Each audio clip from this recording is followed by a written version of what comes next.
Halo semuanya, selamat datang di Hitori Aja, di mana kita bisa belajar bahasa Jepang sendiri aja.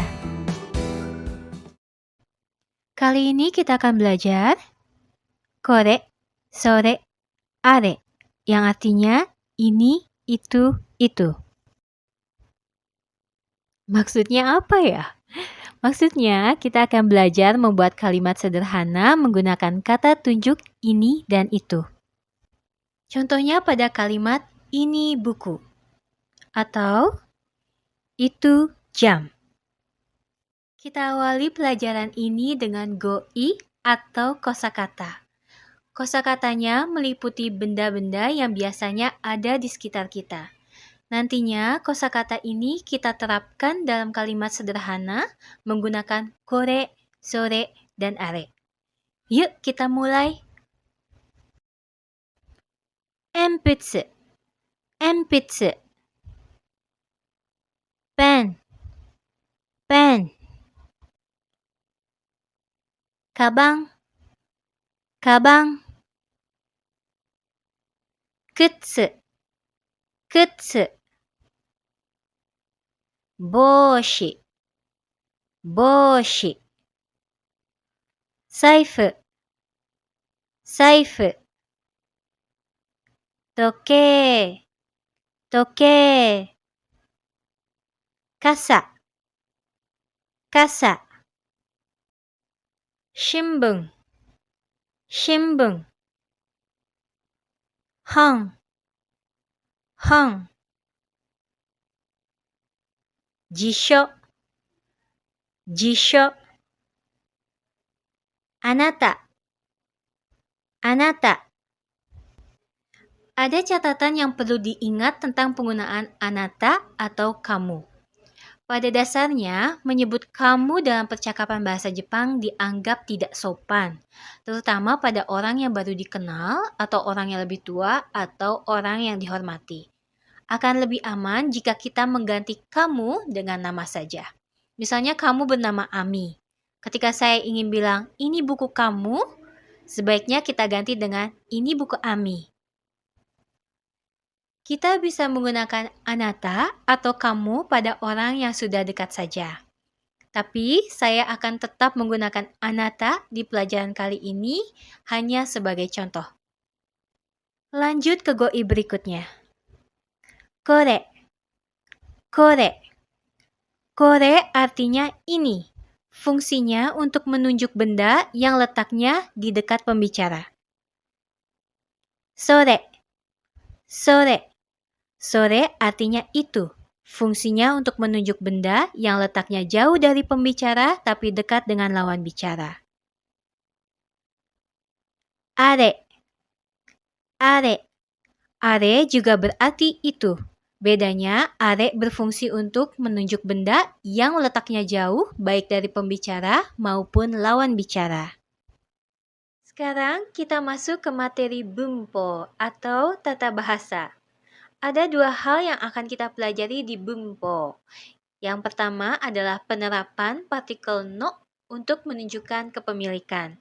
Contohnya pada kalimat ini topi milik saya atau singkatnya ini topi saya.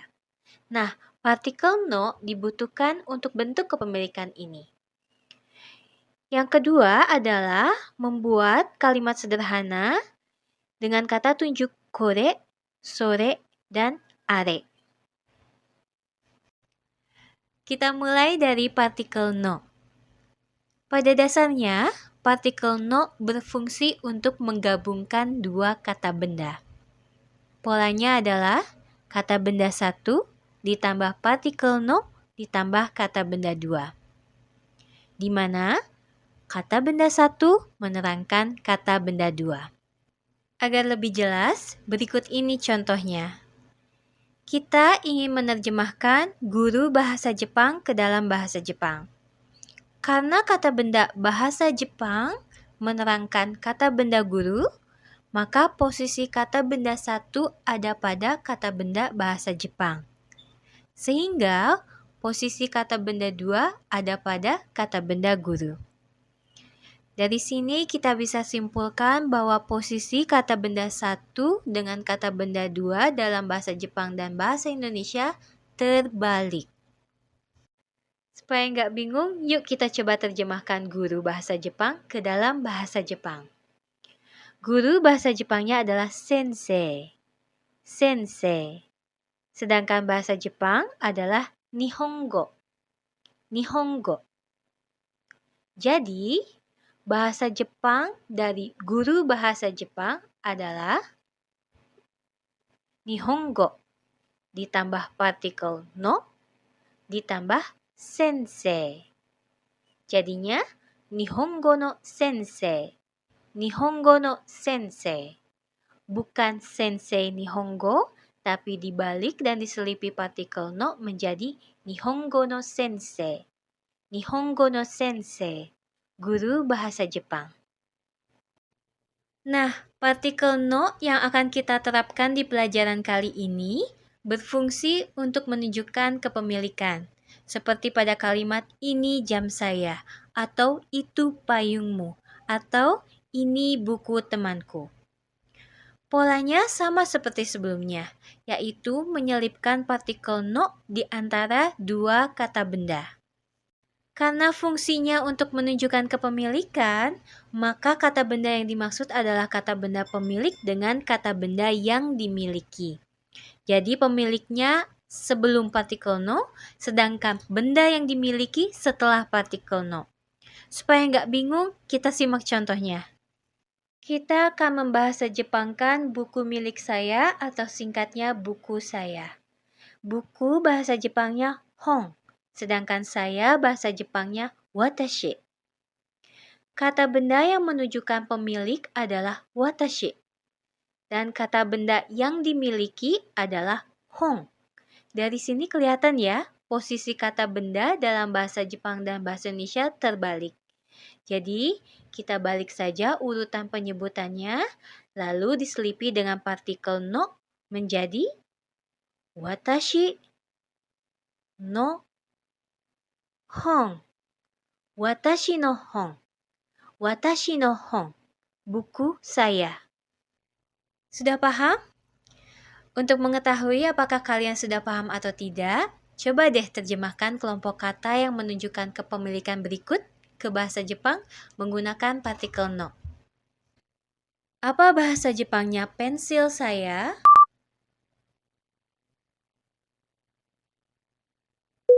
Watashi no enpitsu. Watashi no enpitsu. Apa bahasa Jepangnya sepatu saya?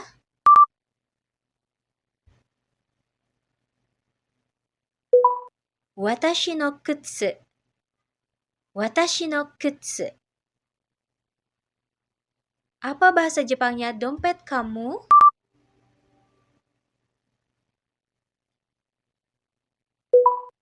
Anata no saifu. Anata no saifu. Apa bahasa Jepangnya payung milik Ayumi?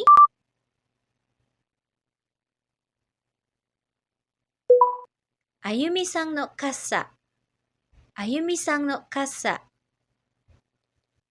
Semoga kalian sudah paham ya. Sekarang kita lanjut ke materi berikutnya. Ini dia inti pelajaran kita kali ini, yaitu membuat kalimat sederhana dengan kata tunjuk kore, sore, dan are. Kita ingat kembali yuk artinya. Kore artinya ini. Fungsinya untuk menunjuk benda yang ada di dekat pembicara. Sedangkan sore artinya itu. Fungsinya untuk menunjuk benda yang ada jauh dari pembicara tapi dekat dengan lawan bicara. Are juga berarti itu. Tapi fungsinya untuk menunjuk benda yang jauh baik dari pembicara maupun lawan bicara. Pola kalimat dengan kata tunjuk kore, sore, dan are adalah kore atau sore atau are ditambah partikel wa, ditambah kata benda, dan diakhiri dengan des. Contohnya, kita ingin membuat kalimat ini adalah topi. Ini bahasa Jepangnya kore. Tambahkan partikel wa, kemudian tambahkan topi yang bahasa Jepangnya boshi, dan akhiri dengan des. Jadinya, kore wa boshi desu. Kore wa boshi desu. Ini adalah topi. Sekarang kita upgrade kalimatnya dengan bentuk kepemilikan. Kalimatnya menjadi ini adalah topi milik saya atau ini adalah topi saya. Ini bahasa Jepangnya kore. Tambahkan partikel wa, kemudian tambahkan topi milik saya yang bahasa Jepangnya watashi no boshi. Dan akhiri dengan des. Jadinya, kore wa watashi no boshi desu. Kore wa watashi no boshi desu. Ini adalah topi saya. Contoh berikutnya adalah membuat kalimat itu adalah payung saya. Berdasarkan gambar, kata tunjuk itu yang cocok dipakai di kalimat ini adalah sore. Kemudian tambahkan partikel wa, kemudian payung saya yang bahasa Jepangnya watashi no kasa, dan akhiri dengan des.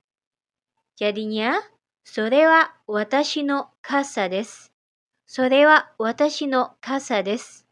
Itu payung saya. Di contoh terakhir, kita akan buat kalimat itu adalah sepatu Ayumi. Berdasarkan gambar, itu yang cocok diterapkan di kalimat ini adalah are. Lalu tambahkan partikel wa, kemudian tambahkan sepatu Ayumi yang bahasa Jepangnya Ayumi-san no kutsu. Dan akhiri dengan des. Jadinya, are wa Ayumi-san no kutsu desu. Are wa Ayumi-san no kutsu desu. Itu sepatu Ayumi. Sekarang waktunya materi terakhir yaitu renshu atau latihan. Tugas kalian adalah menerjemahkan kalimat dengan kata tunjuk kore, sore, dan are menggunakan pola kalimat yang sudah kalian pelajari sebelumnya. Perhatikan juga gambarnya untuk menentukan apakah itu sore atau are. Yuk kita mulai. Apa bahasa Jepangnya? Ini adalah kamus.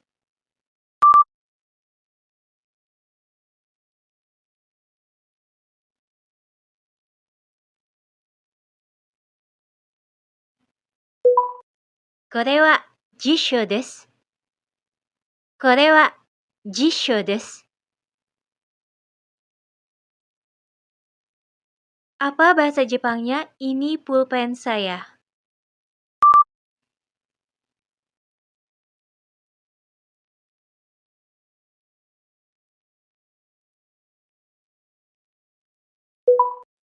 Kore wa watashi no pen desu. Kore wa watashi no pen desu. Apa bahasa Jepangnya? Itu adalah koran.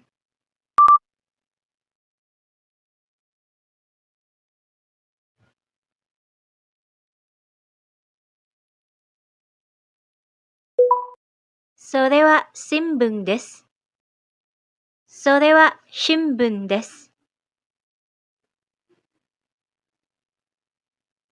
Apa bahasa Jepangnya? Itu dompet Pak Tanaka.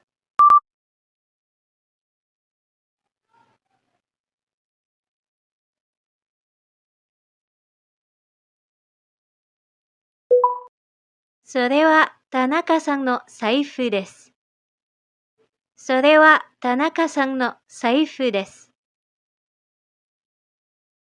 Apa bahasa Jepangnya? Itu jam.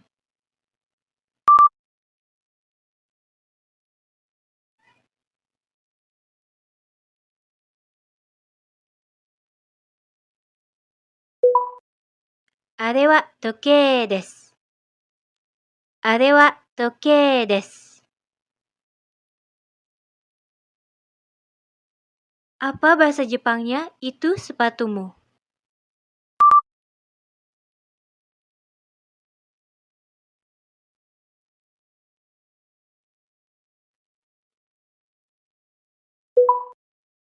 Are wa anata no kutsu desu.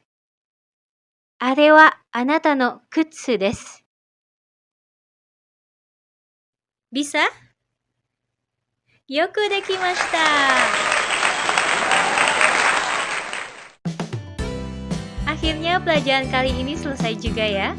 Terima kasih sudah belajar bareng Hitori aja, dan sampai jumpa di pelajaran berikutnya. Mata ne!